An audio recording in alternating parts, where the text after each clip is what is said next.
السلام عليكم ورحمة الله.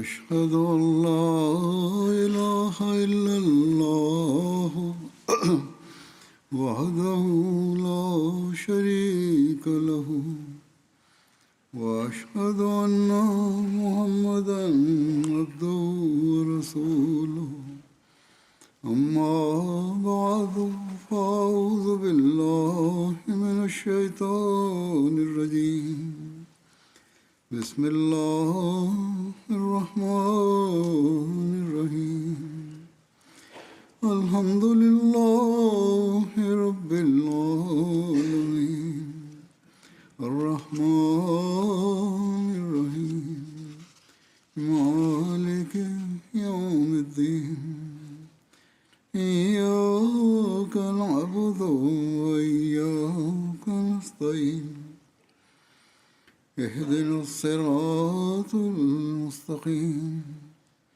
صراط الذين أنعمت عليهم غير المغضوب عليهم ولا الضالين.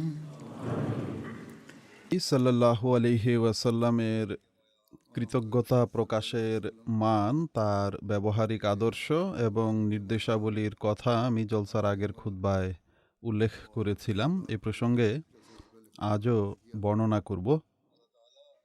আল্লাহ তাআলার প্রতি কৃতজ্ঞতা প্রকাশের বিষয়ে দৃষ্টি আকর্ষণ করতে গিয়ে ছোটোখাটো বিষয়ের জন্য তিনি সাল্লাল্লাহু আলাইহি ওয়াসাল্লাম কৃতজ্ঞতা জ্ঞাপনের নির্দেশ দিয়েছেন। যেমন হযরত আনাস বিন মালিক বর্ণনা করেন যে মহানবী সাল্লাল্লাহু আলাইহি ওয়াসাল্লাম বলেছেন, আল্লাহ তার বান্দার এমন কাজে খুশি হন যে যখন সে কোনো লোকমা খায় তখন এজন্য তার প্রশংসা করে, অথবা যখন কোনো ঢোক পান করে তখন এজন্য তার প্রশংসা করে। একইভাবে হযরত আয়েশা বলেন যে মহানবী সাল্লাল্লাহু আলাইহি ওয়াসাল্লাম একদিন বাড়িতে প্রবেশ করেন এবং রুটির একটি টুকরো পড়ে থাকতে দেখেন। তিনি রুটির টুকরোটি তুলেন, সেটি পরিষ্কার করেন এবং খেয়ে নেন আর বলেন, হে আয়েশা, সম্মানজনক জিনিসের মূল্যায়ন করো। রিজিকের এই নিয়ামত যখন কোনো জাতির কাছ থেকে চলে যায় তখন তাদের কাছে ফিরে আসে না। কাজেই এটি ছিল তাঁর সাল্লাল্লাহু আলাইহি ওয়াসাল্লামের আমল বা ব্যবহারিক আদর্শ। এছাড়া তিনি সাল্লাল্লাহু আলাইহি ওয়াসাল্লাম নিজেও প্রত্যেক ছোটোখাটো বিষয়ে আল্লাহ তাআলার প্রতি কৃতজ্ঞতা প্রকাশ করতেন, তার নিয়ামত রাজির জন্য কৃতজ্ঞতা জ্ঞাপন করতেন, নিজের পরিবারের লোকদেরও এর উপদেশ দিতেন। অতএব আমরা যদি রিজিকে বরকতের আকাঙ্ক্ষা রাখি তাহলে আল্লাহ তাআলার প্রত্যেক নিয়ামতের জন্য কৃতজ্ঞতা প্রকাশ করা আবশ্যক। হযরত ইবনে আব্বাস বর্ণনা করেন যে মক্কা বিজয়ের দিন মহানবী সাল্লাল্লাহু আলাইহি ওয়াসাল্লাম তার চাচাতো বোন উম্মে হানি বিনতে আবি তালিব এর বাড়িতে গমন করেন। সে সময় তিনি ক্ষুধার্ত ছিলেন। তিনি জিজ্ঞেস করেন, তোমার কাছে আমার খাওয়ার মতো কোনো খাবার আছে কি? তিনি নিবেদন করেন, শুকনো রুটির টুকরো ছাড়া আমার কাছে আর কিছুই নেই এবং সেগুলো আপনার সমীপে উপস্থাপন করতে আমার লজ্জা লাগছে। তিনি সাল্লাল্লাহু আলাইহি ওয়াসাল্লাম বলেন যে তাই নিয়ে এসো। তিনি সাল্লাল্লাহু আলাইহি ওয়াসাল্লাম সেগুলোকে টুকরো টুকরো করে পানিতে ভেজান। তিনি অর্থাৎ উম্মে হানি লবণ নিয়ে আসেন। তিনি সাল্লাল্লাহু আলাইহি ওয়াসাল্লাম জিজ্ঞেস করেন, কোনো তরকারি আছে কি? তিনি নিবেদন করেন যে হে আল্লাহ রাসূল সাল্লাল্লাহু আলাইহি ওয়াসাল্লাম, বাড়িতে সিরকা ছাড়া আর কিছুই নেই। তিনি সাল্লাল্লাহু আলাইহি ওয়াসাল্লাম বলেন, তাই নিয়ে আসো। তিনি সাল্লাল্লাহু আলাইহি ওয়াসাল্লাম তা নিজের খাবারের উপর ঢালেন এবং তা খান আর মহাপরাক্রমশালী আল্লাহর মহিমা কীর্তন করেন। তারপর বলেন যে সিরকা কতই না চমৎকার তরকারি। হে উম্মে হানি, যে বাড়িতে সিরকা থাকে সেই গৃহ দরিদ্র হয় না। অতএব এমন ছিল তার সাল্লাল্লাহু আলাইহি ওয়াসাল্লামের কৃতজ্ঞতা প্রকাশের মান। আমরা এসব দেশে বা পাশ্চাত্যে বসবাস করি, অগণিত নিয়ামত থেকে আমরা উপকৃত হই, তবুও আমরা আল্লাহ তাআলার কৃতজ্ঞতা প্রকাশের দায়িত্ব যথাযথভাবে পালন করি না, বরং কখনো কখনো ছোটোখাটো বিষয়ে অভিযোগ দানা বাঁধে। বাড়ির লোকদের কাছে অভিযোগ করা হয় যে এটা নিয়ে আসুনি, ওটা নিয়ে আসুনি। হযরত মুসলিম মাউদ রাদিয়াল্লাহু তাআলা আনহু এই অকৃতজ্ঞদের চিত্র এবং সম্মানিত সাহাবীদের কৃতজ্ঞতার চিত্র অত্যন্ত চিত্তাকর্ষকভাবে বর্ণনা করেছেন। তিনি রাদিয়াল্লাহু তাআলা আনহু বলেন যে তোমাদের শরীরে কখনো ছেঁড়া কাপড় থাকলে তোমরা কাঁদতে আরম্ভ করো এবং বলতে থাকো যে আমাদের কপাল কেমন পুড়েছে যে পরার জন্য ছেঁড়া কাপড় আমাদের কপালে জুটেছে। কিন্তু সাহাবীদের ছেঁড়া কাপড় জুটলে তাদের মাথা আল্লাহ তাআলার দরবারে বিনত হয়ে যেত, তাঁর অনুগ্রহের স্মরণে তাদের জিহ্বা সিক্ত হয়ে যেত এবং তারা বলতেন কতই না সুন্দর কাপড় যা আমাদের খোদা আমাদেরকে দিয়েছেন। তারা যদি 4 দিন পর শুকনো রুটির একটি টুকরো পেতেন তাহলে আনন্দে তাদের চোখে আনন্দের ঝিলিক ফুটে উঠত এবং তারা বলতেন যে আলহামদুলিল্লাহ, খোদা তাআলা আমাদেরকে তার নিয়ামতে ধন্য করেছেন। এ কারণেই শুকনো রুটির টুকরো তাদের যেভাবে উপকৃত করেছিল, তিনি রাদিয়াল্লাহু তাআলা আনহু জামাতের সদস্যদের সম্বোধন করে বলেন যে তা পোলাও কোরমাও তোমাদেরকে করে না। আজ যে পোলাও পায় সে পোলাও তো খেতেই থাকে, কিন্তু সাথে সাথে তার মাঝে এই আক্ষেপও থাকে যে হায়, পোলাওর সাথে যদি জর্দাও থাকতো। যে পোলাও ও জর্দা পায় সেও রক্তাশ্রু বর্ষণ করে এবং বলে যে জর্দার সাথে যদি ফিরনিও থাকতো। যার ডাল জোটে সে মাংসের জন্য কাঁদে, যার মাংস জোটে সে ভাতের জন্য ছটফট করে, যার খাওয়ার জন্য 4টি রুটি জোটে। এভাবে তিনি রাদিয়াল্লাহু তাআলা আনহু অনেক বিস্তারিতভাবে এটি বর্ণনা করেন। যাই হোক, তিনি রাদিয়াল্লাহু তাআলা আনহু বলেন যে কিন্তু সেই সাহাবীদের অবস্থা কি ছিল? সেখানে শুকনো নিরস রুটির টুকরো জুটলেও সাহাবীরা বলতেন যে আমরা তো এই টুকরোরও যোগ্য ছিলাম না। এটি তো খোদা তাআলারই কৃপা যে তিনি এই টুকরো আমাদেরকে দান করেছেন। ফলস্বরূপ শুকনো রুটির টুকরোই তাদের শরীরে শক্তি যোগাত, তা তাদের মাঝে উচ্চাকাঙ্ক্ষা ও সাহস সৃষ্টি করত, উচ্চ মনোবল সৃষ্টি হতো, তাদের কৃতজ্ঞতার স্পৃহাকে তা আরও বৃদ্ধি করত। মক্কা বিজয়ের দিন, যেদিন আরবের নেতৃত্বের দম্ভ চূর্ণ হয়ে যায় এবং মহানবী সাল্লাল্লাহু আলাইহি ওয়াসাল্লাম 10,000 পুণ্যবান সাহাবীর সাথে মক্কায় প্রবেশ করেন, মক্কার বড় বড় সর্দার যাদের গোটা জীবন ইসলামের শত্রুতায় অতিবাহিত হয়েছে, তারা নত শিরে তাঁর সাল্লাল্লাহু আলাইহি ওয়াসাল্লামের সমীপে উপস্থিত হয় এবং তিনি তাদের সামনে এই ঘোষণা দেন যে যাও, আমি তোমাদের কিছুই বলবো না, তোমরা সবাই আমার পক্ষ থেকে মুক্ত। এই ঘোষণা দেওয়ার পর তিনি সাল্লাল্লাহু আলাইহি ওয়াসাল্লাম নিজের, এখানে ফুফু লেখা আছে, ভুলবশত লিপিকারের প্রমাদ মনে হচ্ছে, অথবা তিনি ভুলবশত বর্ণনা করেছেন। যা হোক, হযরত উম্মে হানি রাদিয়াল্লাহু তাআলা আনহার বাড়িতে গমন করেন এবং উম্মে হানি ছিলেন মহানবী সাল্লাল্লাহু আলাইহি ওয়াসাল্লামের চাচাতো বোন, যেমনটি বর্ণনা করা হয়েছে। তিনি সাল্লাল্লাহু আলাইহি ওয়াসাল্লাম জিজ্ঞেস করেন যে খাওয়ার মতো কিছু আছে কি? তিনি বলেন যে খাওয়ার মতো তো কিছুই নেই, যেমনটি এখনই বর্ণনা করা হলো। যদি আমার কাছে থাকতো তাহলে আমি নিজেই তা খাইয়ে দিতাম, শুধু একটি শুকনো রুটি ছাড়া যা কয়েকদিন ধরে পড়ে আছে। তিনি সাল্লাল্লাহু আলাইহি ওয়াসাল্লাম বলেন যে আচ্ছা, সেটাই নিয়ে আসো। যখন তিনি রুটিটি তার সাল্লাল্লাহু আলাইহি ওয়াসাল্লামের সমীপে নিয়ে আসেন, তখন তিনি সাল্লাল্লাহু আলাইহি ওয়াসাল্লাম বলেন যে এটি তো খুবই উত্তম রুটি, অথচ তুমি এমনিতেই বিষণ্ণ হচ্ছ যে আমার ঘরে খাওয়ার মতো কিছুই নেই। এরপর তিনি পানি নিয়ে আসেন, তিনি সাল্লাল্লাহু আলাইহি ওয়াসাল্লাম রুটিটি পানিতে ভেজান, এরপর জিজ্ঞেস করেন তরকারি আছে কি? তিনি বলেন যে তরকারি কোত্থেকে আসবে, আমার কাছে তো রুটিও ছিল না, থাকলে তো আগেই নিয়ে আসতাম। আমার কাছে সামান্য একটু সিরকা আছে। মহানবী সাল্লাল্লাহু আলাইহি ওয়াসাল্লাম বলেন যে সিরকা কতই না ভালো তরকারি। তিনি সিরকা নিয়ে আসেন যেমনটি বর্ণনা করা হয়েছে এবং তিনি সাল্লাল্লাহু আলাইহি ওয়াসাল্লাম রুটি ভেজান এবং তা খেতে আরম্ভ করেন। তিনি রাদিয়াল্লাহু তাআলা আনহু বলেন যে মহানবী সাল্লাল্লাহু আলাইহি ওয়াসাল্লাম সিরকাকেও খোদা তাআলার নিয়ামত মনে করেছেন এবং তা দিয়ে শুকনো রুটি খেয়ে তাঁর অনুগ্রহের প্রতি কৃতজ্ঞতা প্রকাশ করেছেন। অতএব প্রকৃতপক্ষে মানুষের প্রফুল্লতার কারণে হজম শক্তি সৃষ্টি হয়, যা মূলত হৃদয়ে সৃষ্টি হয়। যদি এই সানন্দে একটি সাধারণ জিনিসও খাওয়া হয় তবে তাও অনেক বেশি শক্তি উৎপন্ন করে, কিন্তু যদি দুঃখ কষ্ট নিয়ে সর্বোত্তম জিনিসও খাওয়া হয় তা মানুষের মাঝে কোনো শক্তি সৃষ্টি করে না। তিনি রাদিয়াল্লাহু তাআলা আনহু আরও বলেন যে মানুষ মনে করে আমাদের বেশি জিনিস পাওয়া উচিত, কিন্তু কম পেয়েছে। কিন্তু সাহাবিগণ প্রত্যেক জিনিস সম্পর্কে এটিই মনে করতেন যে কম পাওয়া উচিত ছিল, কিন্তু বেশি পাওয়া গেছে। তাদের কৃতজ্ঞতা প্রকাশের ধরন এমন ছিল যে সামান্য একটু জুটলেও তারা বলতেন যে এটিও অনেক বেশি। এ কারণে একটি রুটিও তাদেরকে এমনভাবে উপকৃত করত যা 10টি রুটিতেও তোমাদের সেই উপকার হয় না।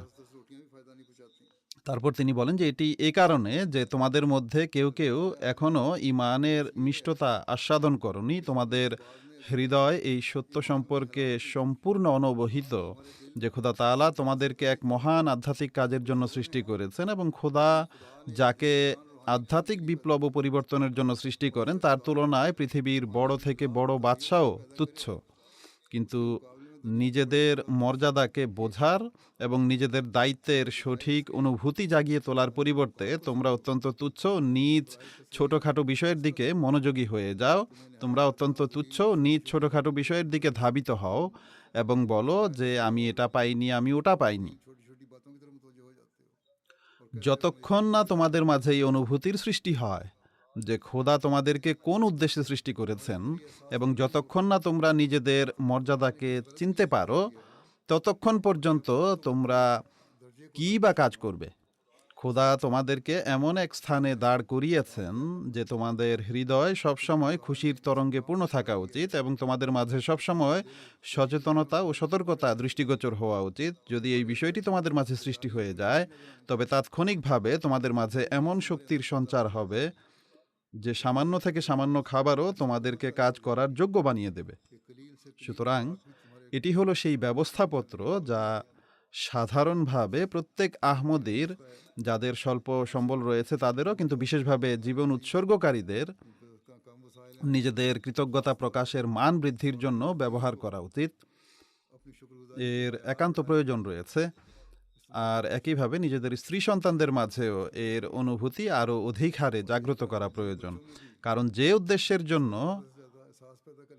জীবন উৎসর্গকারীরা নিজেদেরকে উৎসর্গ করেছেন তা অত্যন্ত মহান উদ্দেশ্য, এবং মহান উদ্দেশ্য অর্জন করার জন্য মহান উদ্দেশ্য অর্জনকারীদের আদর্শ সামনে থাকতে হবে এবং সেগুলোর উপর আমল করার প্রচেষ্টা থাকতে হবে, তবেই সেই উদ্দেশ্য অর্জিত হতে পারে।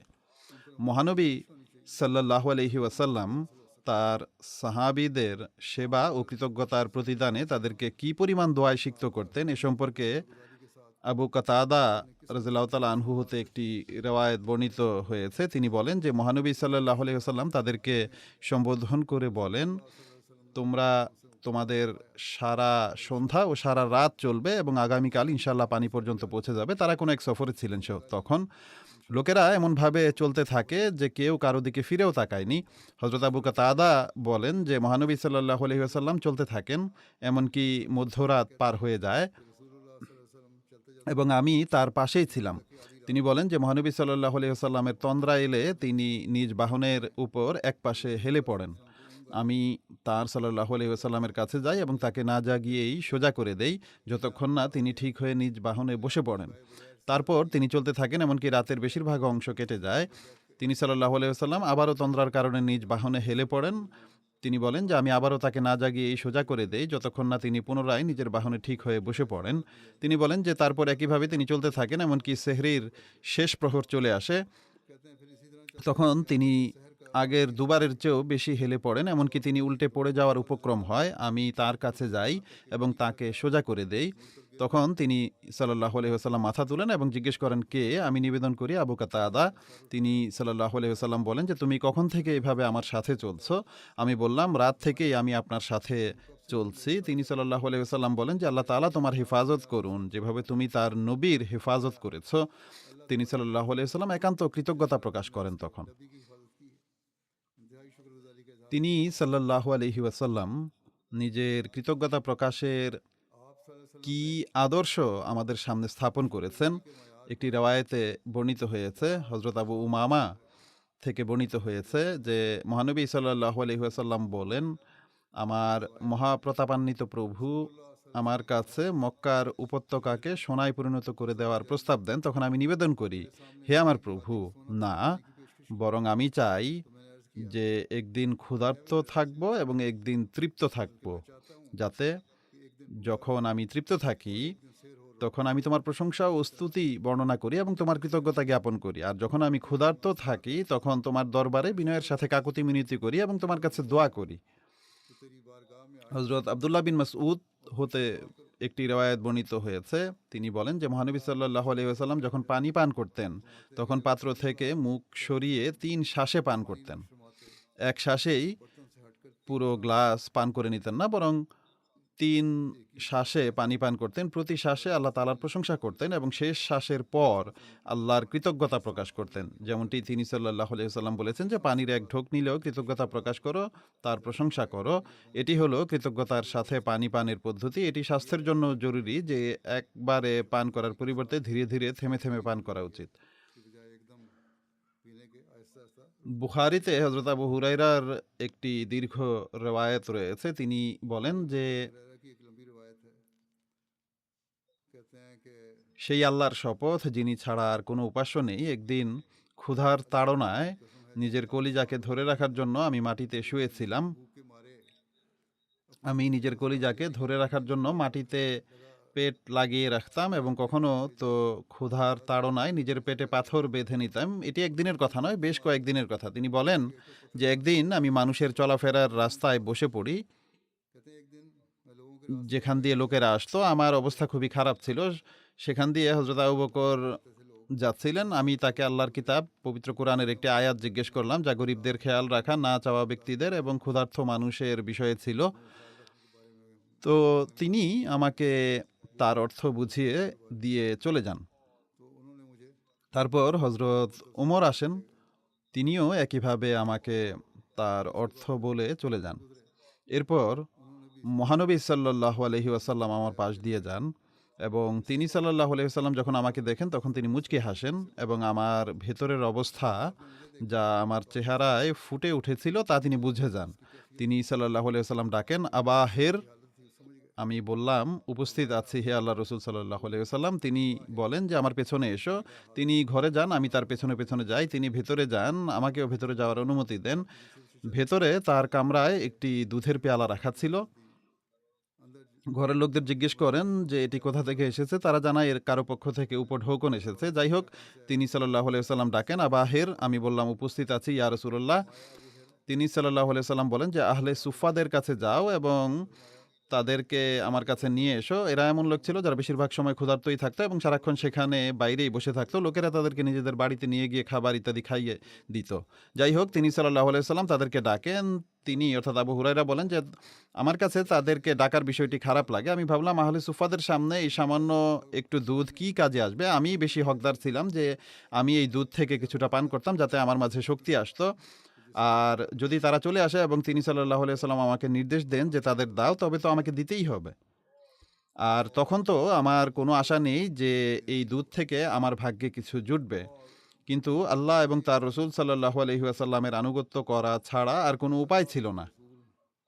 অবশেষে আমি তাদের কাছে যাই এবং তাদেরকে ডাকি। আহলে সুফা বা সুফাবাসীগণ চলে আসেন এবং নিজেদের জায়গায় বসে পড়েন। তিনি সাল্লাল্লাহু আলাইহি ওয়াসাল্লাম ডাকেন, আবা হের, আবু হুরায়রা। আমি বললাম যে উপস্থিত আছি ইয়া রাসূলুল্লাহ সাল্লাল্লাহু আলাইহি ওয়াসাল্লাম। তিনি সাল্লাল্লাহু আলাইহি ওয়াসাল্লাম বলেন যে এটি নাও এবং তাদেরকে দাও। তিনি বলেন যে আমি সেই পেয়ালাটি নেই। আমি একজনকে দিতাম, সে পান করত, এমনকি সে তৃপ্ত হয়ে যেত। তারপর দ্বিতীয় জন, তৃতীয় জন, এভাবে তারা পান করতে থাকে। পরিশেষে আমি মহানবী সাল্লাল্লাহু আলাইহি ওয়াসাল্লামের কাছে পৌঁছি। আর যারা বসেছিল তারা সবাই তৃপ্ত হয়ে গিয়েছিল। তারা খুব ভালোভাবে দুধ পান করে নিয়েছিল। তিনি সাল্লাল্লাহু আলাইহি ওয়াসাল্লাম সেই পেয়ালাটি নেন এবং তা নিজের হাতে রাখেন। তারপর আমার দিকে তাকান এবং মুচকি হাসেন আর ডাকেন, আবু হুরায়রা। আমি বললাম, উপস্থিত আছি ইয়া রাসূলুল্লাহ সাল্লাল্লাহু আলাইহি ওয়াসাল্লাম। তিনি সাল্লাল্লাহু আলাইহি ওয়াসাল্লাম বলেন যে আমি এবং তুমি বাকি রয়ে গেছে। আমি বললাম, হে আল্লাহ রসুল সাল্লাল্লাহু আলাইহি ওয়াসাল্লাম, আপনি সত্য বলেছেন। তিনি সাল্লাল্লাহু আলাইহি ওয়াসাল্লাম বললেন যে বসে পড়ো এবং পান করো। আমি বসে পড়লাম এবং পান করতে থাকলাম। তিনি সাল্লাল্লাহু আলাইহি ওয়াসাল্লাম বলেন যে আরও পান করো। আমি আরও পান করলাম। তিনি এটাই বলতে থাকেন যে আরও পান করো। আর আমি এতটাই পান করলাম যে শেষে আমি বললাম, আর নয়, সেই সত্তার শপথ যিনি আপনাকে সত্য সহকারে পাঠিয়েছেন, আমি এখন আর এর জন্য কোনো পথ পাচ্ছি না যেদিক দিয়ে একে নামাবো, অর্থাৎ আমার পেট সম্পূর্ণ ভরে গেছে। তিনি বলেন যে আমাকে দেখাও। তখন আমি পেয়ালাটি তাকে দিয়ে দিলাম। তিনি প্রথমে আল্লাহ তাআলার শুকরিয়া আদায় করেন। যদিও তিনিও ক্ষুধার্ত ছিলেন, তিনি প্রথমে আল্লাহ তাআলার শুকরিয়া আদায় করেন এবং আল্লাহ তাআলার নাম নেন এবং সেই অবশিষ্ট দুধ পান করে নেন।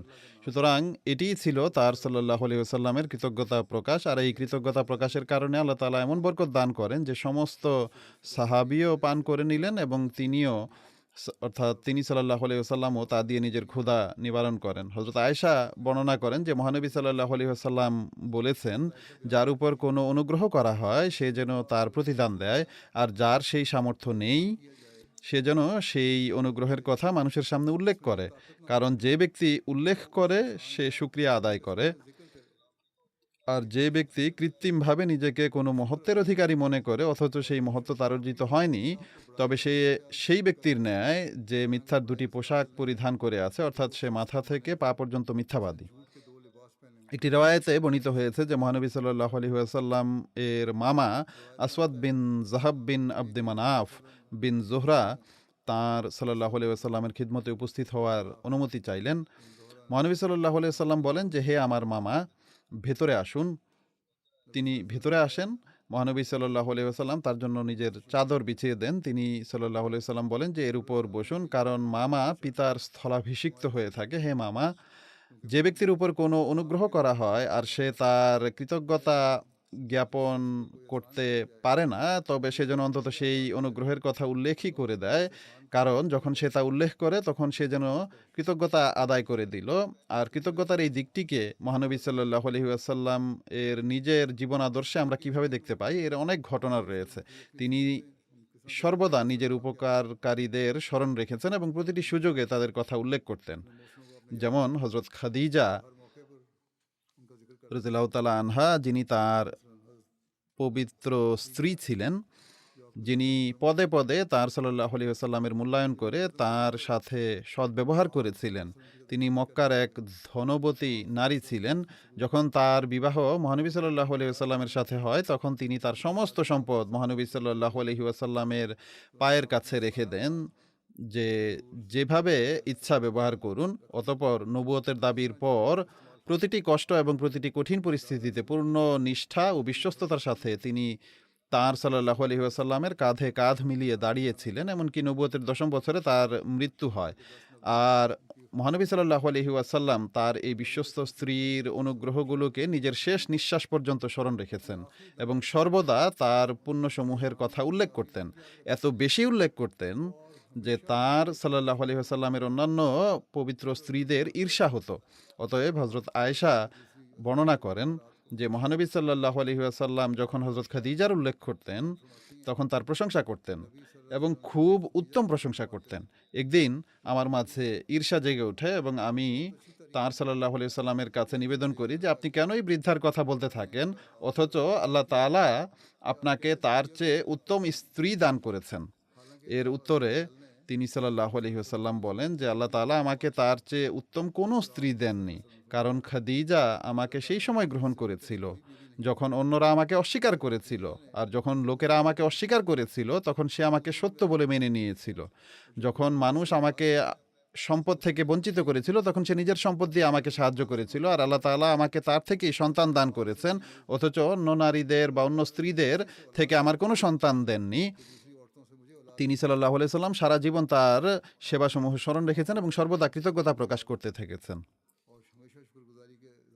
একইভাবে নিজের বন্ধুদের যারা যেভাবে পেরেছেন তার সাল্লাল্লাহু আলাইহি ওয়াসাল্লামের সাহায্য করেছেন তাদের প্রতি তিনি সাল্লাল্লাহু আলাইহি ওয়াসাল্লাম গভীর কৃতজ্ঞতা প্রকাশ করতেন। একবার হযরত উমর এবং হযরত আবু বকরের মাঝে মতানৈক্য দেখা দিল এবং এই খবর যখন মহানবী সাল্লাল্লাহু আলাইহি ওয়াসাল্লামের কাছে পৌঁছে তখন তিনি অন্যদেরকে হযরত আবু বকরের বড় বড় অনুগ্রহের কথা স্মরণ করিয়ে দেন এবং সাহাবীদেরকে তাকে কষ্ট না দেওয়ার উপদেশ দেন। তিনি সাল্লাল্লাহু আলাইহি ওয়াসাল্লাম বলেন যে আবু বকর, আল্লাহ আপনার যখন অবশেষে উভয়ে বিষয়টি নিয়ে মহানবী সাল্লাল্লাহু আলাইহি ওয়াসাল্লামের কাছে আসেন তখন উভয়েরই নিজেদের ভুল উপলব্ধি হয়। হযরত আবু বকর বলছিলেন যে আমি উমরের উপর বাড়াবাড়ি করেছি, আমি ক্ষমা চাই। হযরত উমরও বলেন যে আমি বাড়াবাড়ি করেছি, আমি ক্ষমা চাই। যাই হোক, মহানবী সাল্লাল্লাহু আলাইহি ওয়াসাল্লাম হযরত উমরের কথায় কান দিলেন না, বরং তিনি হজরত আবু বকরের সাথে কেন তর্ক করেছেন সে বিষয়টি অপছন্দ করলেন। আর এরপর তিনি বলেন যে আবু বকর, আল্লাহ আপনার দোষ ঢেকে রাখুন এবং আপনাকে ক্ষমা করুন। এরপর হজরত উমরও লজ্জিত হন এবং হজরত আবু বকরের ঘরে আসেন। আর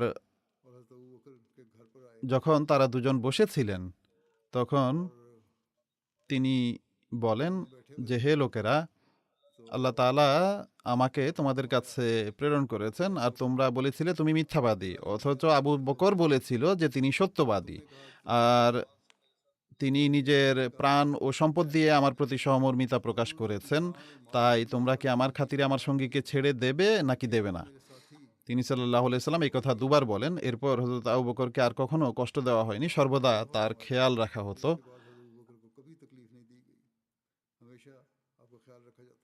হযরত আবু সাঈদ খুদরি হতে বর্ণিত হয়েছে যে তিনি বলেন, মহানবী সাল্লাল্লাহু আলাইহি ওয়াসাল্লাম লোকদের সম্বোধন করে বলেন, আল্লাহ তার এক বান্দাকে অধিকার দিয়েছেন যে সে যেন দুনিয়াকে বেছে নেয় অথবা সেই নিয়ামতকে বেছে নেয় যা আল্লাহ তাআলার কাছে রয়েছে। তখন সেই বান্দা সেই নিয়ামতকেই বেছে নিয়েছে যা আল্লাহ তাআলার কাছে রয়েছে।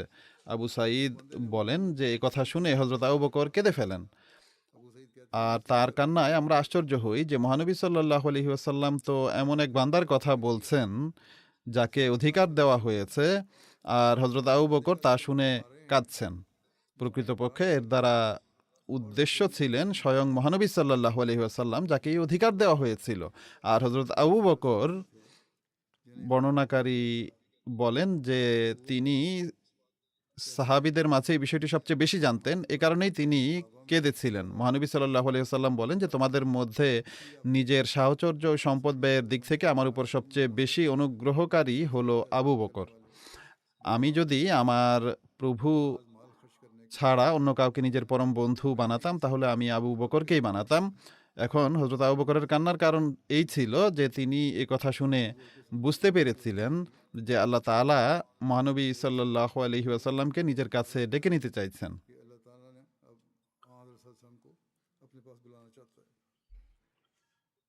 মক্কায় যখন মুসলমানদের উপর নানা ধরনের অন্যায় নির্যাতন চালানো হয় তখন তারা খোদা তাআলার নির্দেশক্রমে আবিসিনিয়ার দিকে হিজরত করেন। সে সময় হাবশার বা আবিসিনিয়ার বাদশাহ তাদেরকে নিজ দেশে আশ্রয় দেন। মহানবী সাল্লাল্লাহু আলাইহি ওয়াসাল্লাম সেই বাদশাহ নাজ্জাশীর এই অনুগ্রহ সর্বদা স্মরণ রেখেছেন এবং প্রতিটি সুযোগে তিনি নিজের কথা ও কাজের মাধ্যমে এই অনুগ্রহের কৃতজ্ঞতা প্রকাশ করেছেন। অতএব যখন নাজ্জাশীর প্রতিনিধি দল মহানবী সাল্লাল্লাহু আলাইহি ওয়াসাল্লামের সমীপে উপস্থিত হয় তখন রসুল করিম সাল্লাল্লাহু আলাইহি ওয়াসাল্লাম তাদের অভ্যর্থনার জন্য উঠে দাঁড়ান। তার সাহাবীগণ নিবেদন করেন যে হে আল্লাহ রসুল সাল্লাল্লাহু আলাইহি ওয়াসাল্লাম, আমরাই তো যথেষ্ট এই কাজের জন্য। তিনি সাল্লাল্লাহু আলাইহি ওয়াসাল্লাম বলেন যে তারা আমাদের সঙ্গীদেরকে অত্যন্ত সম্মানের সাথে রেখেছিল, অনেক সম্মান দিয়েছিল, তাই আমি পছন্দ করি যে আমি তাদের এই অনুগ্রহের প্রতিদান নিজেই দেব। অতঃপর তিনি সাল্লাল্লাহু আলাইহি ওয়াসাল্লাম এই কৃতজ্ঞতা বোধ থেকেই সেই বাদশার গায়েবানা জানাজাও পড়িয়েছিলেন। অতএব হযরত আবু হুরায়রা হতে বর্ণিত হয়েছে যে মহানবী সাল্লাল্লাহু আলাইহি ওয়াসাল্লাম যখন নাজ্জাশীর মৃত্যুর খবর পান তখন তিনি তার গায়েবানা জানাজার নামাজ আদায় করেন আর সাহাবীগণ তার পেছনে কাতারবদ্ধ হন এবং তিনি সাল্লাল্লাহু আলাইহি ওয়াসাল্লাম এতে 4টি তাকবীর বলেছিলেন।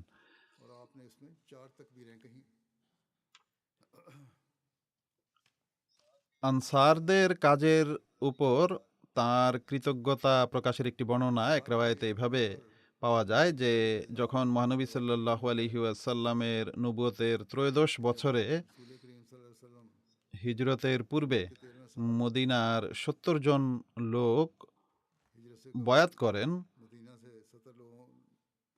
13 বছরে হুজুর সাল্লাল্লাহু আলাইহি ওয়াসাল্লামের হিজরতের পূর্বে মদিনার 70 জন লোক মহানবী সাল্লাল্লাহু আলাইহি ওয়াসাল্লামের হাতে বয়াত করেন এবং অঙ্গীকার করেন যে হুজুর সাল্লাল্লাহু আলাইহি ওয়াসাল্লাম যখন মদিনায় আগমন করবেন তখন আমরা নিজেদের প্রাণের মতো হুজুরের হিফাজত করব। এই উপলক্ষে একজন আনসারী সাহাবী নিবেদন করেন যে হে আল্লাহ রাসূল সাল্লাল্লাহু আলাইহি ওয়াসাল্লাম, মদিনার ইহুদিদের সাথে আমাদের পুরনো সম্পর্ক রয়েছে, আপনার সঙ্গ দেওয়ার কারণে তা ছিন্ন হয়ে যাবে। এমন যেন না হয় যে যখন আল্লাহ তাআলা আপনাকে বিজয় দান করবেন তখন আপনি আমাদেরকে ছেড়ে মক্কায় ফিরে যাবেন। তিনি সাল্লাল্লাহু আলাইহি ওয়াসাল্লাম বলেন যে না না, এমনটা কখনোই হবে না। তোমাদের রক্ত আমার রক্ত হবে, তোমাদের বন্ধু तुम्हारा खून আমার বন্ধু হবে এবং তোমাদের শত্রু আমার শত্রু হবে। तुम्हारे दोस्त मेरे হযরত ইবনে আব্বাস হতে বর্ণিত হয়েছে যে মহানবী সাল্লাল্লাহু আলাইহি ওয়াসাল্লাম যখন শৌচাগারে যান তখন আমি তার জন্য ওযুর পানি রাখলাম। তিনি সাল্লাল্লাহু আলাইহি সাল্লাম জিজ্ঞেস করেন যে এটি কে রেখেছে, তখন আমরা জানালাম। এতে তিনি সাল্লাল্লাহু আলাইহি সাল্লাম তাকে এই দোয়া দেন যে আল্লাহুম্মা ফাক্কিহু ফিদ্দিন, অর্থাৎ হে আল্লাহ তাকে ধর্মের প্রজ্ঞা দান করো। এ ধরনের সামান্য কাজের জন্য তিনি সাল্লাল্লাহু আলাইহি সাল্লাম কৃতজ্ঞতা প্রকাশ করতেন। একটি রওয়ায়েতে বর্ণিত হয়েছে যে খায়বার যুদ্ধের পর পথিমধ্যে মহানবী সাল্লাল্লাহু আলাইহি ওয়াসাল্লামের সাথে হযরত সফিয়া এর বিবাহ সম্পন্ন হয়। বিবাহের রাতে হযরত আবু আইয়ুব, খালিদ বিন যায়েদ সারা রাত মহানবী সাল্লাল্লাহু আলাইহি ওয়াসাল্লামের তাঁবুর বাইরে পাহারা দেন। মহানবী সাল্লাল্লাহু আলাইহি ওয়াসাল্লাম যখন সকালে জাগ্রত হন এবং দেখেন যে আবু আইয়ুব বাইরে পাহারা দিচ্ছেন, তখন তিনি তাকে জিজ্ঞেস করেন, হে আবু আইয়ুব, সব ঠিক আছে তো, কি ব্যাপার? তিনি নিবেদন করেন যে হে আল্লাহ রসুল সাল্লাল্লাহু আলাইহি ওয়াসাল্লাম, আপনার বিষয়ে এই নারীর পক্ষ থেকে আমার মনে আশঙ্কা অনুভূত হয়েছিল যে সে আপনার কোনো ক্ষতি না করে বসে, কেননা খাইবার যুদ্ধে আপনি তার পিতা, তার স্বামী এবং তার স্বজনদের হত্যা করেছেন এবং সে সদ্যই ইসলাম গ্রহণ করেছে। তাই তার দিক থেকে আমার মনে আপনার ব্যাপারে ভীতির সঞ্চার হয়। বর্ণনাকারী বলেন যে তার এমন নিষ্ঠা দেখে মহানবী সাল্লাল্লাহু আলাইহি ওয়াসাল্লাম তার জন্য দোয়া করেন যে হে আল্লাহ, তুমিও আবু আইয়ুবকে সেভাবেই সুরক্ষিত রাখো যেভাবে সে সারা রাত আমাকে সুরক্ষিত রেখেছে। इसी तरह हिफाजत फरमा जिस तरह उसने रात भर मेरी हिफाजत মুতইম বিন আদি ছিল সেই ব্যক্তি যে কুরাইশদের জুলুমপূর্ণ চুক্তিপত্র ছিন্ন করেছিল এবং তায়েফ থেকে ফেরার পথে মহানবী সাল্লাল্লাহু আলাইহি ওয়াসাল্লামকে নিজের আশ্রয়ে নিয়ে মক্কায় প্রবেশ করিয়েছিল। সুতরাং যখন বদরের বন্দীরা তার সামনে আসে তখন তিনি মুতইমের উপকারের কথা স্মরণ করেন। বর্ণনায় রয়েছে যে মুহাম্মদ বিন জুবায়ের আপন পিতা में है कि मोहम्मद बिन जुबैर হযরত জুবায়ের বিন মুতইম রাদিয়াল্লাহু তাআলা আনহু হতে বর্ণনা করেন যে মহানবী সাল্লাল্লাহু আলাইহি ওয়াসাল্লাম বদরের বন্দীদের সম্পর্কে বলেন যে মুতইম বিন আদি যদি জীবিত থাকতেন এবং আমার কাছে এই অপবিত্র লোকদের ব্যাপারে সুপারিশ করতেন, তবে আমি তার খাতিরে এদের ছেড়ে দিতাম। सिफारिश करते হযরত মির্জা বশির আহমদ সাহেব রাদিয়াল্লাহু তাআলা আনহু এই ঘটনাটি লিখেছেন এবং এটি লেখার পর উল্লেখ করেছেন যে মুতইম একজন কট্টর মুশরিক ছিল এবং সেই অবস্থাতেই মৃত্যুবরণ করেছিল, কিন্তু তার স্বভাবে ভদ্রতার গুণ বিদ্যমান ছিল। তাই কুরাইশদের যে शराफत का অন্যায় চুক্তিপত্রের কারণে মুসলমানরা শেবে আবি তালিবে অবরুদ্ধ ছিলেন সেটি মুতইমই ছিন্ন করেছিলেন। আর যখন মহানবী সাল্লাল্লাহু আলাইহি সাল্লাম তায়েফ থেকে ফিরে এসেছিলেন তখন এই মুতইমই তাকে নিজ আশ্রয়ে নিয়ে মক্কায় প্রবেশ করিয়েছিলেন। এটি ছিল সেই উপকারীর স্মৃতি যা দ্বারা প্রভাবিত হয়ে মহানবী সাল্লাল্লাহু আলাইহি ওয়াসাল্লাম এই বাক্যগুলো উচ্চারণ করেছিলেন।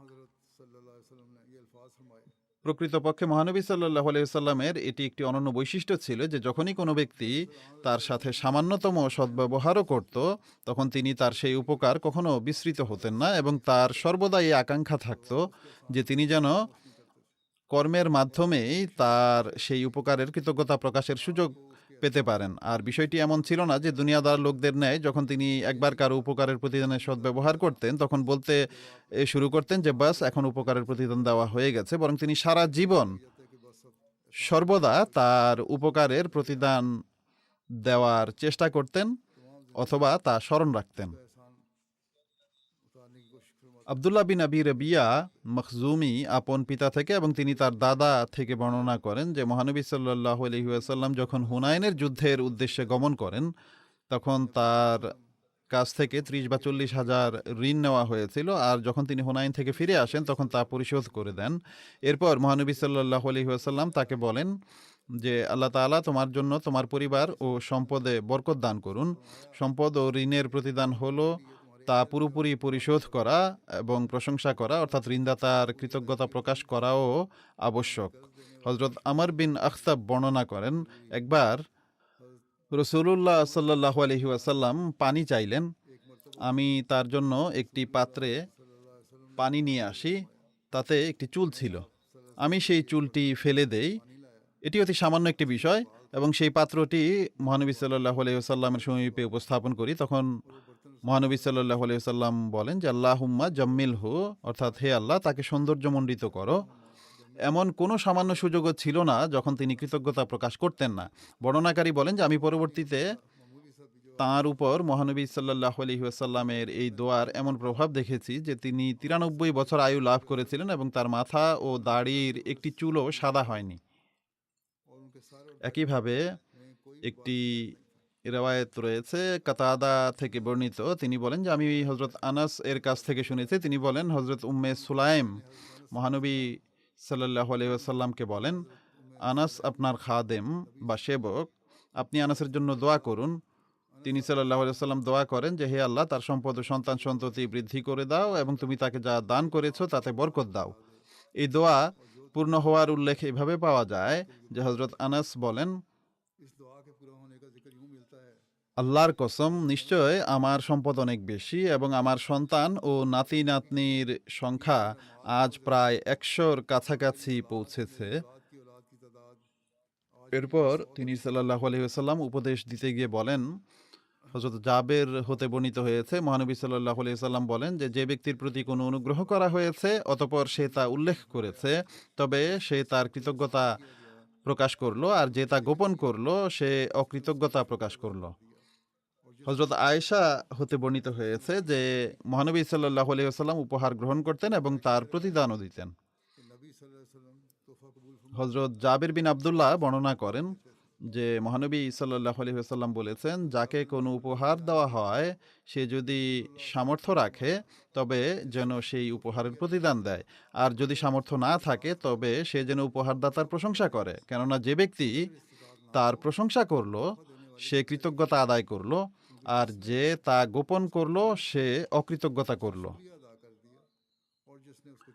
এগুলোই হলো সেই মৌলিক নৈতিক গুণাবলী যা সমাজে ভালোবাসা ও সম্প্রীতি সৃষ্টির জন্য একান্ত জরুরি। হযরত আবু হুরায়রা হতে বর্ণিত হয়েছে যে এক বেদুইন মহানবী সাল্লাল্লাহু আলাইহি ওয়াসাল্লামকে একটি উষ্ট্রি উপহার স্বরূপ উপস্থাপন করলে তিনি সাল্লাল্লাহু আলাইহি ওয়াসাল্লাম তাকে এর প্রতিদানে 6টি উষ্ট্রি প্রদান করেন। হযরত আবু হুরায়রা থেকে বর্ণিত হয়েছে যে এক ব্যক্তি মহানবী সাল্লাল্লাহু আলাইহি ওয়াসাল্লামের খেদমতে উপস্থিত হয় এবং তার কাছে কিছু চায়। মহানবী সাল্লাল্লাহু আলাইহি ওয়াসাল্লাম তাকে আধা ওয়াসাক শস্য ধার করে দেন, অর্থাৎ প্রায় 80 কিলোগ্রামের মতো। অতঃপর ঋণদানকারী ব্যক্তি যখন তা তাগাদা করতে আসে তখন তিনি সাল্লাল্লাহু আলাইহি ওয়াসাল্লাম তাকে এক ওয়াসাক প্রদান করেন এবং বলেন যে অর্ধেক তার ঋণ পরিশোধ স্বরূপ এবং অর্ধেক তার জন্য কৃতজ্ঞতা স্বরূপ উপহার। হযরত আবু হিন্দ থেকে বর্ণিত হয়েছে যে তামিম বিন অস আদ-দারি সিরিয়া থেকে মদিনায় কিছু প্রদীপ, জলপাইয়ের তেল এবং পাকানো রশি নিয়ে আসেন। যখন তিনি মদিনায় পৌঁছেন তখন ঘটনাক্রমে সেটি ছিল জুমার রাত। তিনি তার ভৃত্যকে নির্দেশ দেন সে রশিগুলো প্রস্তুত করে মসজিদে নববীতে প্রদীপগুলো ঝুলিয়ে দেয়। বাতিগুলো মূলত প্রদীপ ছিল, সেগুলোতে তেল ঢালে এবং সলতে বসিয়ে দেয়। আর যখন সূর্য অস্ত যায় তখন তামিম তার ভৃত্যকে নির্দেশ দেন যেন সেগুলো জ্বালিয়ে দেওয়া হয়। মহানবী সাল্লাল্লাহু আলাইহি ওয়াসাল্লাম যখন মসজিদের দিকে আগমন করেন তখন দেখেন যে মসজিদটি সেই প্রদীপগুলো দ্বারা আলোকিত হয়ে আছে। তিনি সাল্লাল্লাহু আলাইহি ওয়াসাল্লাম এটি দেখে অত্যন্ত আনন্দিত হন এবং জিজ্ঞেস করেন এটি কে করেছে। মানুষ নিবেদন করে যে হে আল্লাহ রাসূল সাল্লাল্লাহু আলাইহি ওয়াসাল্লাম, তামিম দারি করেছেন। তিনি সাল্লাল্লাহু আলাইহি ওয়াসাল্লাম তাকে দোয়া দেন এবং বলেন যে তুমি তো ইসলামকে আলোকিত করে দিয়েছো, আল্লাহ তাআলা ইহজগৎ ও আখেরাতে তোমাকে আলোকিত করুন। অতঃপর তিনি বলেন যে আমার যদি কোনো কন্যা থাকতো তবে আমি তার সাথে তোমার বিয়ে দিতাম। অর্থাৎ তার এই কাজটিকে তিনি এত বেশি প্রশংসা করেছিলেন যে তিনি মসজিদকে আলোকিত করেছেন।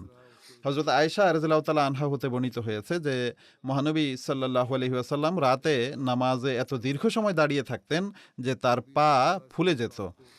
এটি দেখে হযরত আয়েশা বলেন যে হে আল্লাহ রাসূল সাল্লাল্লাহু আলাইহি ওয়াসাল্লাম, আপনি এমনটি কেন করেন অথচ আল্লাহ তাআলা আপনাকে আগেও পাপ থেকে সুরক্ষিত রেখেছেন এবং পরেও?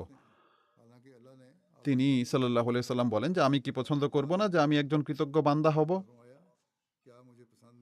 যখন তার শরীর ভারী হয়ে যায়, এখানে লেখা আছে হতে পারে যখন দাঁড়িয়ে থাকতে পায়ে কোনো কষ্ট হতো তো যাই হোক, তিনি সাল্লাল্লাহু আলাইহি সাল্লাম তখন বসে নামাজ পড়তেন, কিন্তু বসে নামাজ পড়ার সময় কিয়াম অর্থাৎ বসে সূরা ফাতিহা এবং অন্যান্য সূরা তো বসেই পড়ে নিতেন, কিন্তু যখন রুকু করতে চাইতেন তখন দাঁড়িয়ে যেতেন बैठ के कर लेते थे, लेकिन এবং करना चाहते तो फिर खड़े हो जाते তারপর রুকু করতেন। और फिर रुकू करते थे। আতা বর্ণনা করেন যে একবার আমি ইবনে উমর এবং উবাইদুল্লাহ বিন উমরের সাথে হজরত আয়েশার সমীপে উপস্থিত হই এবং আমি উম্মুল মুমিনিন হজরত আয়েশা রাদিয়াল্লাহু তাআলা আনহাকে জিজ্ঞেস করি যে আমাকে মহানবী সাল্লাল্লাহু আলাইহি ওয়াসাল্লামের এমন কোনো বিস্ময়কর কথা বলুন যা আপনি মহানবী সাল্লাল্লাহু আলাইহি ওয়াসাল্লামের মাঝে দেখেছেন। তখন হজরত আয়েশা जो आपने रसूल রাদিয়াল্লাহু তাআলা আনহা তার সাল্লাল্লাহু আলাইহি ওয়াসাল্লামের স্মরণে ব্যাকুল হয়ে কেঁদে ফেলেন এবং বলতে থাকেন যে মহানবী সাল্লাল্লাহু আলাইহি ওয়াসাল্লামের প্রতিটি আচরণই ছিল অনন্য। তিনি বলেন যে একবার মহানবী সাল্লাল্লাহু আলাইহি ওয়াসাল্লাম এক রাতে আমার কাছে আগমন করেন, আমার সাথে বিছানায় শায়িত ছিলেন। তিনি সাল্লাল্লাহু আলাইহি ওয়াসাল্লাম বলেন যে হে আয়েশা, আজকের রাতে তুমি কি আমাকে অনুমতি দিচ্ছ যেন আমি আমার রবের ইবাদত করতে পারি? আমি বললাম, খোদার কসম, আমি তো আপনার ইচ্ছার প্রতি সম্মান এবং আপনার নৈকট্য পছন্দ করি, আমার পক্ষ থেকে আপনাকে অনুমতি দেওয়া হলো। তখন তিনি উঠেন, মশকের পানি দিয়ে উজু করেন এবং নামাজের জন্য দাঁড়িয়ে যান। আর নামাজে এত বেশি কাঁদেন যে তার অশ্রু তার পবিত্র বক্ষে ঝরতে থাকে। নামাজের পর তিনি ডান দিকে হেলান দিয়ে এমনভাবে বসে পড়েন যে তার ডান হাত তার ডান গালের নিচে ছিল, আর এরপর কাঁদতে আরম্ভ করেন, এমনকি তার অশ্রু মাটিতে ঝরতে থাকে। অবশেষে ফজরের আজান দেওয়ার পর বিলাল আসেন। যখন তিনি তাকে এভাবে ক্রন্দনরত দেখেন তখন তিনি বলেন যে হে আল্লাহ রসুল সাল্লাল্লাহু আলাইহি ওয়াসাল্লাম, আপনি এত কাঁদছেন কেন? অথচ আল্লাহ তাআলা আপনার অতীত ও ভবিষ্যতের সমস্ত ত্রুটি ক্ষমা করে দিয়েছেন। তখন মহানবী সাল্লাল্লাহু আলাইহি ওয়াসাল্লাম বলেন যে আমি কি আল্লাহ তাআলার কৃতজ্ঞ বান্দা হব না? আর আমি কেনই বা কাঁদবো না যখন আজ রাতে আমার রব এই আয়াতগুলো অবতীর্ণ করেছেন। সূরা আলে ইমরানের সেই আয়াতগুলো হলো, रब ने ये आयत नाजिल की हैं और वह आयत आले इमरान की ये हैं, इन्ना फी खल्क़िस समावाति वल अर्ज़ि वख्तिलाफ़िल लैलि वन नहारि लआयातिल लिउलिल अलबाब अल्लज़ीना यज़कुरूनल्लाह क़ियामन व क़ुऊदन व अला जुनूबिहिम व यतफ़क्करूना फी खल्क़िस समावाति वल अर्ज़ि रब्बना मा खलक़्ता हाज़ा बातिला सुब्हानका फ़क़िना अज़ाबन नार। এর অনুবাদ হলো, নিশ্চয় আকাশমণ্ডল ও পৃথিবীর সৃষ্টিতে এবং রাত ও দিনের পরিবর্তনে বুদ্ধিমানদের জন্য বহু নিদর্শন রয়েছে। সেসব লোক যারা দাঁড়িয়ে, साहिब अकल लोगों के लिए निशानियां हैं। বসে এবং নিজ लोग जो अल्लाह को याद करते हैं পার্শ্বে ভর দিয়ে অর্থাৎ শুয়ে আল্লাহ তাআলাকে স্মরণ করে এবং আকাশমণ্ডল ও পৃথিবীর সৃষ্টি সম্পর্কে গভীরভাবে চিন্তা ভাবনা করতে থাকে আর স্বতঃস্ফূর্তভাবে বলে ওঠে, হে আমাদের রব, তুমি এটি কখনো উদ্দেশ্যহীনভাবে সৃষ্টি করনি, তুমি পবিত্র, সুতরাং তুমি আমাদেরকে আগুনের আযাব থেকে রক্ষা করো। এরপর মহানবী সাল্লাল্লাহু আলাইহি সাল্লাম বলেন এই আয়াতগুলো পড়ার পর যে সেই ব্যক্তির জন্য ধ্বংস যে এই আয়াতগুলো পাঠ করে অথচ এগুলোর বিষয়ে চিন্তা ভাবনা করে না।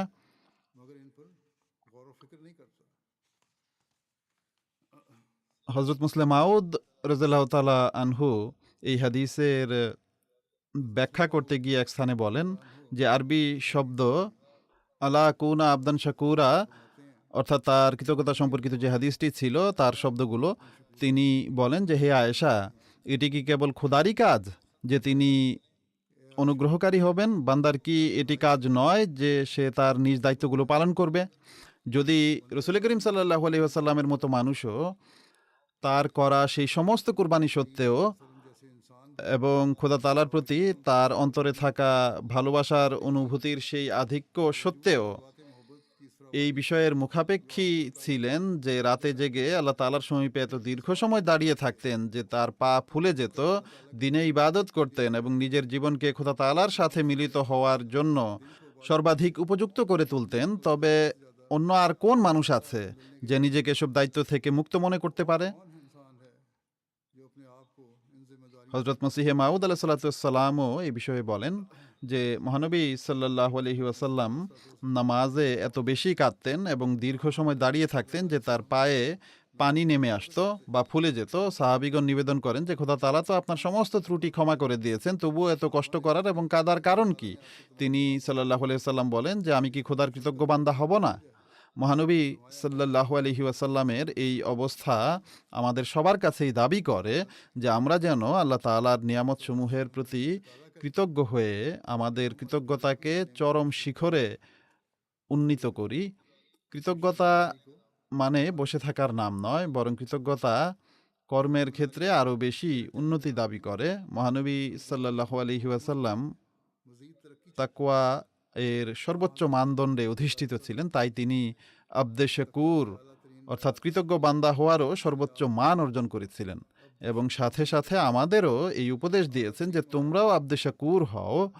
যদি আল্লাহ তাআলার প্রকৃত বান্দা হওয়ার দায়িত্ব পালন করতে চাও, যতই আল্লাহ তাআলা তোমাদের উপর কৃপা অবতীর্ণ করেন ততই ইবাদতের মানও উন্নত করো এবং কৃতজ্ঞতা প্রকাশ করো। খোদা তাআলার কৃপার ফলে অলসতা আসা উচিত নয়, বরং ইবাদত ও কৃতজ্ঞতায় সামনের দিকে অগ্রসর হওয়া উচিত। সুতরাং যতদিন আমরা এই ব্যবস্থাপত্রের উপর আমল করতে থাকবো, ইনশাআল্লাহ আমরা ব্যক্তিগতভাবে এবং সামষ্টিকভাবেও উন্নতির লক্ষ্য অতিক্রম করতে থাকবো। হযরত মুসলিম মাউদ রাদিয়াল্লাহু তাআলা আনহু এর আরও ব্যাখ্যা করতে গিয়ে এক স্থানে এটিও বলেছেন যে নির্বোধ সেই ব্যক্তি যে বলেছে করম হায়ে তো মারা কর্দ গুস্তাখ। এটি ফার্সি কবিতার একটি চরণ, যার অর্থ হলো তোমার কৃপাই আমাকে ধৃষ্ট বানিয়ে দিয়েছে।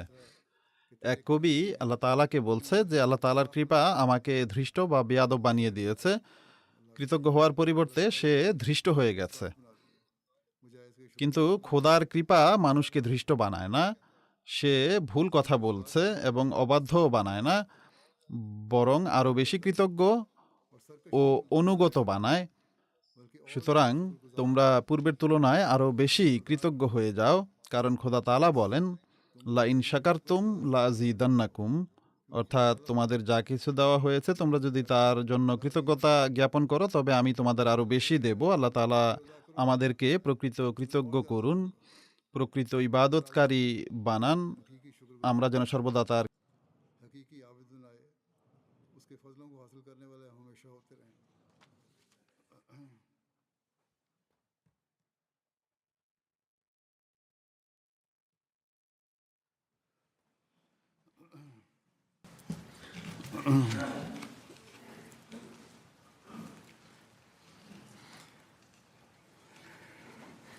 الحمد لله نحمده ونستعينه ونستغفره ونؤمن به ونتوكل عليه ونعوذ بالله من شرور أنفسنا ومن سيئات أعمالنا من يهده الله فلا مضل له ومن يضلله فلا هادي له ونشهد أن لا إله إلا الله ونشهد أن محمدا عبده ورسوله عباد الله رحمكم الله